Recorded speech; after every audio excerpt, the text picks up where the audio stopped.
Tiangco, ang inyong kapusong totoo. Tinaguri ang silent killer ng mga lalaki ang prostate cancer. At dito sa Pilipinas, sa bawat 100,000 lalaki, 10 ang maaaring magkaroon ng sakit na ito ayon sa Philippine Cancer Society, lalo na ang mga may edad 40 pataas. Tuwing Prostate Cancer Awareness Month, isang proyekto ang handog ng GMA Kapuso Foundation para sa mga kalalakihan. Maaga pa lang, dinayo na ang taunang libreng serbisyo ng GMA Kapuso Foundation para sa mga kalalakihan sa pamagitan ng pagsuri sa kanilang dugo. Nalalaman ang PSA o Prostate Specific Antigen. Kapag mataas ito, malaki ang posibilidad na magkaroon ng problema sa prostate ang isang lalaki na maaaring humantong sa cancer.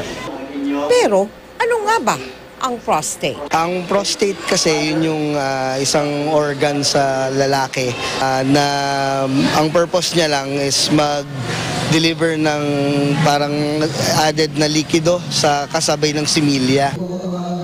Ayon sa doktor, maraming lalaki pa rin ang hindi lubos na nauunawaan ang sintomas ng iba't ibang sakit sa prostate tulad ng pananakit sa pag-ihi na madalas mapagkamala na sakit sa bato. Yung pwesto niya kasi nandun siya sa area ng daluyan ng ihi. So pag lumaki siya, namaga or lumaki, naiipit niya yung daluyan ng ihi. Isa si Pedro, 61 taong gulang, sa mga may pinakamataas na PSA base sa pagsusuri sa kanyang dugo.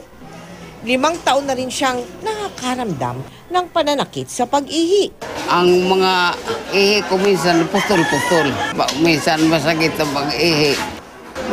Iinom lang ako ng may pinamik. Ayon sa kanya, unang beses niyang nagpa-check up sa prostate. Kasi ang prostate problems madaling gamutin kung naagapan. Tayo po ay nakapagbigay ng libreng prostate-specific antigen o PSA test sa mahigit 100 lalaki dyan sa Barangay 105 sa Tondo sa Maynila. Isa sa ilalim naman po sa mga pagsusuri ang mga lalaki na nakitaan ng mataas na resulta ng PSA sa kanilang dugo tulad ni Mang Pedro. Kami po ay nagpapasalamat sa High Precision Diagnostics. Salamat din kay Dr. Robert Malyari at sa lahat ng ating mga naging sponsor sa matagumpay na project na ito. Samantala, kung nais po ninyo maging bahagi ng aming mga projects, maaari po kayo magsadya o tumawag sa aming tanggapan o magdeposito sa aming mga bank account o anumang sangay ng Cebuana Luwilier o maglagon sa www.kapusofoundation.com.